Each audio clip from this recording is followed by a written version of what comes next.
So I'm akwaba. Adabanya support kasa mfoni so.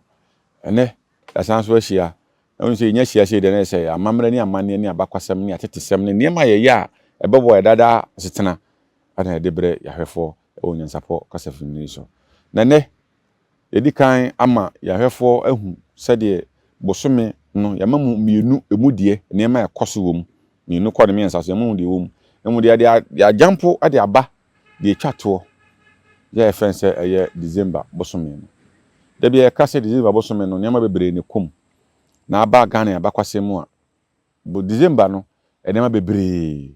ana ehu. Ye niam bebre ho no ma yehu ya na yehu di say oh we di ni kwasesi. Dodo na yehu December. Yeguso aye kakro na bohu ba bi kra. Ye de kwa akọwie ne am ohu December no niam ewum die na esi o month of December. Ye ka say December bosome ne de edura sum ni awerho nti mpo me de efra tuntumi fi se ye hawo ni amane ni yesu dodo na yete na dodo na yenim se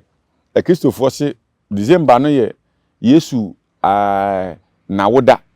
ya Kristofo de ehye ho fa nanso so edu ba bia December kro na so esan so di yaw esu o month of December na yenko yachi na yenko hwe ne ma ekom o December me say month of December no how we ni na deba no ebesi ekọ echi na ehu de ma ye deba month of December ye bosome a ohwe oman ya bato abakwasemu a efri 1992 adeba ye to aba eto no December no ne de tasonson emu ada eto no efri 1992 de ba de 1992 December 7th, 96 December 7th, 2000 December 7th, 2004 December 7th, 2008 December 7th, 2008 Ghana ya man ya bato abakwasemu no 2008 nko na ya afia to aba ne prensa ye keka abato mu nsem ye de abehye mo mfa nka ho na ye hu se 2008 nko ya to ya ba prensa na nipa na ogina ma ye to aba no ne bibia ye miensa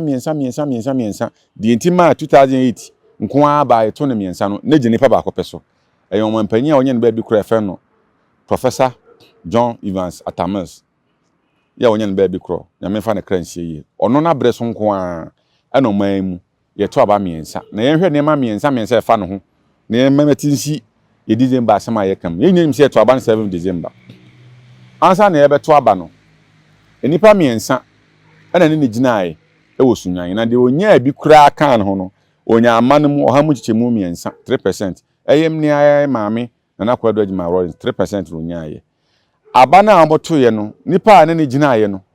na otoso miensa yesan kotuwie no nipa odi de chi anasa nka otimi nya bi kan ho no ono toso miensa ne maame wo nipa nsia ema miensa mema miensa na otoso miensa okwasu apon akese miensa ewo man mu ansana okuta dibra akese nso miensa obeye commission of taxation obeye vice president obeye sabaye president yento asubieme ono nko a ne da ye to oman nyina ye to aba no ballot paper no abato kata no ne mfoni to so miensa ono nko anaba ye to mprensa ye to first one second one de to so miensa ye se ya ankotan ankoto ho no de na yentimi declare winner nti ekoto de to so miensa Ghana abakoso me bi nsida ono nko anaba so na se sie ye to de to so miensa we no wadi nkunim ono odi na woda ewie ye de to so miensa na owuye odi na woda 21st July nti bo so me yesimu yi ne de to so aduonu nan na opanyi no owuye emfie dubaako eni owu 24th July 2012 ono so na ye mampanyi a na otoso miensa 4th Republic mampanyi na otoso miensa ya hwe miensa mfa kire mra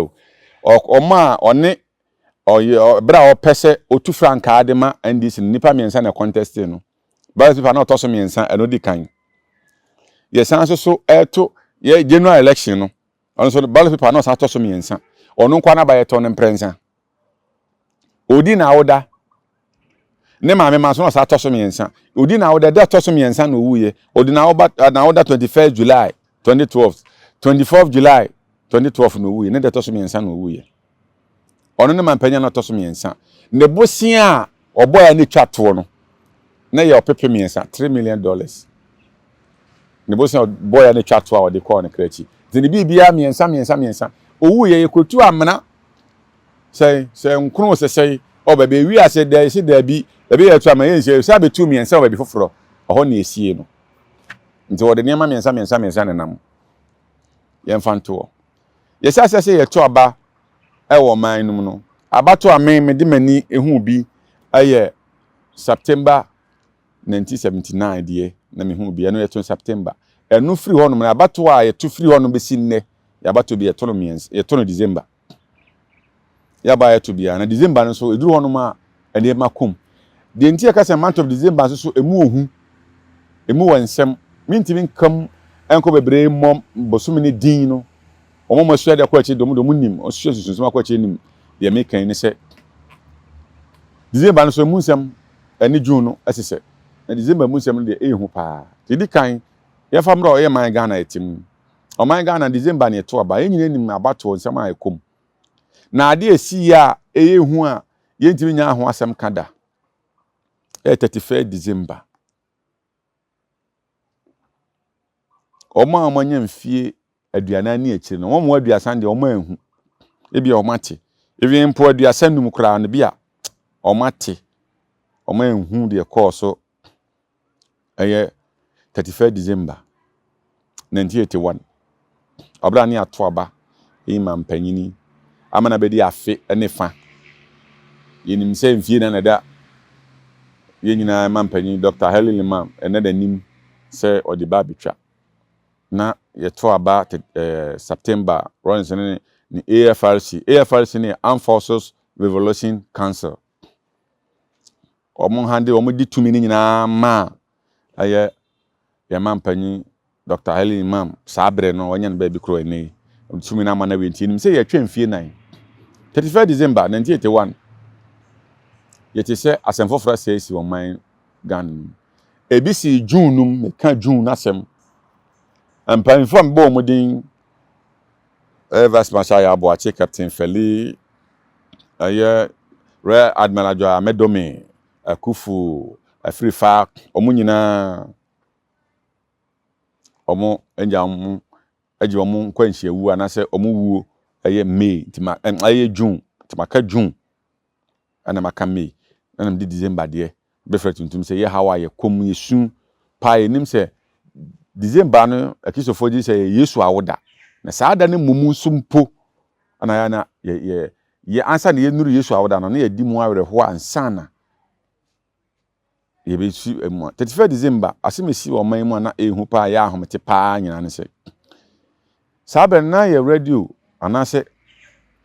akasa ayi aye ye kasa faso a ye se GBC 1 na GBC 2 na GBC 1 no omo de kasa na frafra omo kasa bia bi o hono ma na ye duru se ye ka Hausa o ha na ate se ye ka Gan o ha no ate se ye ka Aibe o ha na ate se ye ka Asante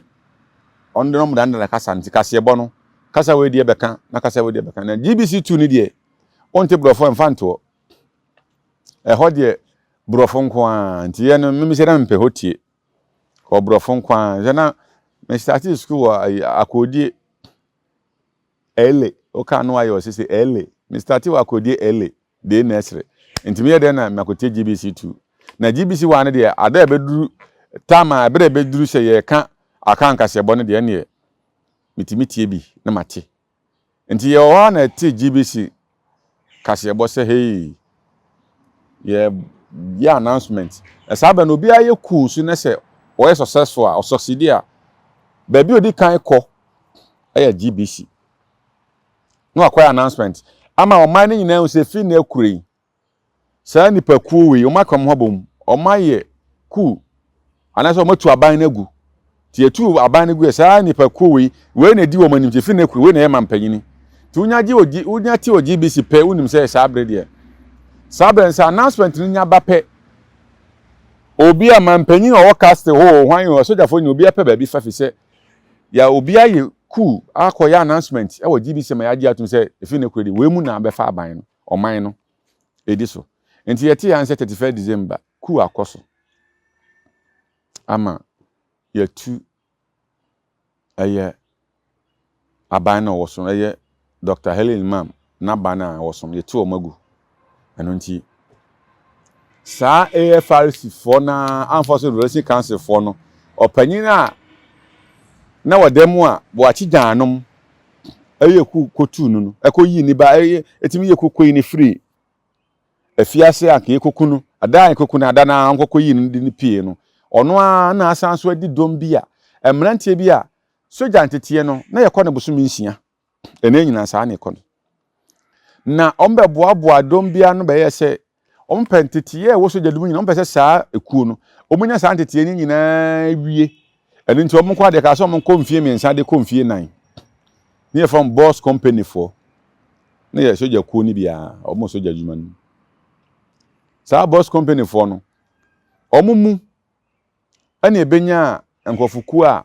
emran abranti obagi di pa ne ye fa ne jiwa me mpese me ka no ho asem bebre jiwa no no free boss company ne wo soja fo ko ne bebre mu a mu nyina free omko boss company tin no royalty mu se saa nkofo na omko boss company no enema omunim no wa chi nti obod saa nkofo no be kan ne ho omu ana be boa no e ma no be 31 December 1981 cool enipa hwere omu nkwa soja fo dodo na ekotoi o sa 31 December no ankoma ye die December asem na mpanyi se asem bi safo ano ya na hia asem bi pono ena nanom nei mai no e wogide bi se sebiam son Asante fo ne agbefo na sa na fonka anya no koreda efri saa enipa efri boss company num abeboa o mampanyi onye ne ba bi kro dada Rollins omu ene kofa wantwi ne mentem wase beto anwunafo ene Asante fo ntem ameka ba kosem bi nkyerɛw ne opanyi bi a ne efense dubofo Sante hine suman se kɔ ham kwa anwunamam kokon na fa dombra okoe no ye nuanu ma igbefo ne anwunafo kan se bota de ba nya so ne yebeko ye ne monko ya tese mukuru mukura masase na papa udua de oso yeye eni ti ebedi wachi ne wakɔ na se mokɔ na se modɔ mu mfuun na se yeye a ye dɔ ne yeye ahonche miensa mama ye baako mo asase ne mo de na mo mfa mienu ye ne mo bɛkɔ obi na obi anko nti omo di omo achi na mo bae sabe ni asoma mankwati aso so kɔfra fifi mantem fantemam kɔkɔmfa domra amankwati ntima fa do wa ma na mo madubofo de dom ni nyina ba nti dubofo beduye no na nanom bɔ no mran sɛ dubofo de wɔkɔ anwunamam na akɔ egbemam no wakɔtam kuro ni nyina de aba nti dubofo mra ne bɛde wɔtam kuro ɛno na ma ebenya sɛ dubofo bia mra ne de wɔtam kuro no nti ɛdɔ no saa dɔ na omunyae no ɛma sɛ agbeni bɛma etimi fa Asanteni ba ne wo ɔne ne wo pɛ no de na ato dubofo de ne to a yɛmfa dubofo no fa de wɔtam kuro ni na frɛ no ne mna ne no ne de frɛ no Asanteni bɛma ne agbeni ba wo a ɔnso de na ato fi sɛ ofri ɔmomu na ɔne kɔfa adɔm ne ba nti ɔtam kuro nkɔfo no ne di no asesa ma na bɛyɛ agbefo ni anasa anwunafo de yɛfɛ no tamaklo busa anwuna ni sɛ tamaklo ase kyerɛ sɛ edi ni fra Asante ɛkyerɛ ayonkofa ne kroya ne da ayonkof ɛda Asante ni agbefo anasa anwunafo ntem ɛyɛ Rollins abreso jiwanom ane nkofo bi kuom ho sa akɔde nom kuom ho ma Rollins ɛnom yɛ ku no owi osolitia a ɔmo ɛno okofa owie na ku ni bibia ba wie no okofa soja ni bia ne fɛnche kata okofa aye soja ni bia ne fɛ no aye soja ni ma fo tini dia ampa ba bi dom dia omutira fa bi sɛ oye bi sa abre no Saturday 1 December no aniema saa soja ni no oyeye no eya na abre bi president ni tete nanso so yesua de na ye kira de o de tete a enyeye ye friend Captain Adabuga soja for boa Rollins ma otimi ye ne niema saa abre no pa ye successful okasa na akwala e friend Adabuga we are the buga na ka ku se friend captain Kasiri ebi kika ho na na nya ho ne yeko ebre sem ne ko ebebo omudin aka ho sa 31 December ne ma sa afọ ne yeye enu achi nam hu ne se akofa so jeni efe chikata nye chachu chikata lawyer na we de no eso jeni chachu nka ho de wa ohwe me no tieni na efe chikata na mum na chachu nka ho yo chachu chikata ho ana yo sa so jeni chikata no amanfo hu ne sa akamfo ne chiremfo ne hu se wode dibra kase wo so jeni na mema anunafo na egbefo no na omo solitia asantefo ne chiremfo no eno and this amentim ho ase beto asante ani anwunafo ntem ani asa igbefo ntem omuni hwe enne saa do no asanso ababiem ihu ya afie twam sante hene di na kwasi de twato aye kita hene obai ema ne yefe eduru se kita hene so hye nefa sante hene so koi ema ne yefe e kire wo se asante ne aigbe ne anwuna yeni ntokwa bia da ntem amanyofo ene kofa sa atan no ene sanse mu no e de bae miemra ya chi mra mesi December enti ya me hu se ya kwanhia ehu akwanhia esi wodi yensunu mate asem wodi esi enipa wu ya tututue yese ni nyina a month of December minim se bia mpanyimfo a de ya bato be hye bosome dumienunum no se no munim de ya minim de omo ye hyehyeye se ya ba ya beto biem yento no bosome dumienu ne de to sonson aye December 7th no sa bato mpanyimfo wi omo recommendation a mo de kwato muna hye bedwam sei no pese ye toba no sa be na abato so afọ panya no hwe abato so no ne ye fe no Justice Kingsley nyina no a judge ntina his lordship Justice Kingsley nyina na wo ne first deputy a na ye fe no na oduro ni mapaw no wo hena wote akonwa so ewo Asante mantem kura efro se asumija amka na asumija na onsa be yi deputy biem be kan ho a abranti asabe na mojamuno pa na wonu na ye frɛ no Kwadwo Afarijan sabe na wonye doctor no onu onye doctorate degree nti ne frɛ no Mr. Kwadwo Afarijan no ya abranti saafoi omunim die mu no hu se ya ba ye beto biem se to ba bi ma ye nto no nti achi no Justice Kingsley nyina be koi na oduro ni mapam be koi e ma ne be ka opanya ne frɛ no Kwadwo Afarijan oto aso a be si se oto na ba etwa to a ohwema ye kan ye ya ye to no 7 December aye 2012 aba etwa to ohwema ye to ye no 7 December 2012 ya mentime ho ase se MPP for so bon tiase omugiri se omudi nkonim nimum electoral commission no ene ndisi amanyokuo no aye bibi kululu bi koso mentime katahye bi koso enu nti ana man ndisi di nkonim ema yenya edikan se ya to aba na MPP for se omonti ase dia court ya e be fe se election petition yenya aye Supreme Court judge for ane nti omudi da e betiti bebredin ene opanya o ye Supreme Court judge CCA no ka ho bi justice anim ye bo a no ka a judge for no ho ye benya judge ane e fe so fa ya de nyina e fe benya justice bedegbe e benya justice anim ye bo a ana de no oda omu nyina no ya ne efe no Justice William Atuguba sabe ne bete brofo a ne efe se amicus curiae ya judge for brofo minim me kan yi omo di sa de ne choma kai opanyi bi bai ya wose o ya amicus curiae no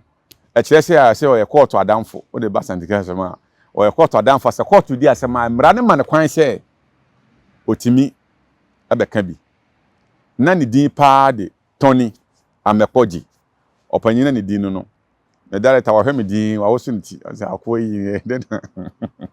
hwemi din wa wosu nti different Tony Amekoji o se efe o amicus curiae na kire se court adamfo onu do be pese ka asem no enka yenya kan ho na bete sa abrofo no you are not there ho na te sa abrofo no pink sheet hɔ na bɛte pink sheet pa sɛ bi the pink sheet ɛna yɛbɛnya sɛ yɛatwerɛ zero bibi a yɛtwerɛ ya yɛntimi anka ne yie ɛnsɛm bebree ɛna kom ne nyinaa yɛ saa aba no yɛte no 7 December 2012 ɔpɛnya me bɔ ne din ɛyɛ Dr. Kwadwo Afaregyan na abatɔ hɛ so ɔhwɛ so biem ama yɛkɔbɔ ɔba afoforo din a ɛnɛ MPP aban ba ya ɔmse ne nneɛma bi nti ɛma agya yɛyi di from my side ɔba afoforo ne nim sɛ ɔba ɛkɔma bɛma ba ɔba akɔ ɔba nso na san ba ɛne nti month of December nneɛma ɛkom ɛne how ɛde ba ɛna nnɛ yɛma yɛho bebree yɛba kaa kwanhyia mu nsɛm road accident a wokɔ National Road Safety Authority wokɔ Ghana Health Service for ɔmo ɛrekɔsoma ɔmo akwanhyia dodo a ɛsi a ɛhu paa nipa wu paa dodo na ɛsi December na mekae bi a mempɛ sɛ mekɔ hɔ ya awerɛho nimra sɛ badwane bi a kaa no ɛkɔbɔɔ no nyɛ sɛ bia no watimo ɛkɔbɔɔ no saa month of December koro ya ɔnabo ayi a na ɔyɛ asokwa mempɛ sɛ mɛbɔ ne din asokwa mra sɛ badwane mekan ɔmɔ asokwa ɔmɔ nyina hu ɔno ofiri ɔno ɔnabo ma asokwa fidwuma bae na ne didi ma memo ne din ɔnabo ɔsɛ kwaku ɛma kaa no koraa ne bɛfrɛ kaa no ɔnabo saa Benz a ɛfɛ 207 Benz no saa de na esi Roma Hell nti anu achi ni nyina yɛ month of December and December ani nneɛma a ɛkom nti na ma me de anibrɛ ɛfrɛ tutum ani amoma ho medin ɛde na gyamfi adutum nyansapɔ kasa fani na go so a ɔhwɛ no yesi ane akra na nyansapɔ de se de bia mo kɔ so hwɛ ne wɔ ne pa bebree ɛde ma yɛ ne ahwɛfo yakra mu nyina wɔsa ate enka bi nyansapɔ aboa ntakra na ma ne yɛ kɛse na ntakra aboa ne de fa nyinam kwatere kwa mada woro ntoma yɛ fɛ ni din de sɛn ni din de Obama akola wa no so pese utrimu usuma ense bratam the first ne honhon hia na America sa sebe ka ya twɛ ne mu nyame nai ebu afa so enye de ya twɛ ne mu twɛ nyame sebedi akone bakwen bodi atwede na se kofi nro ne ya aben antima nyina ni mu ampata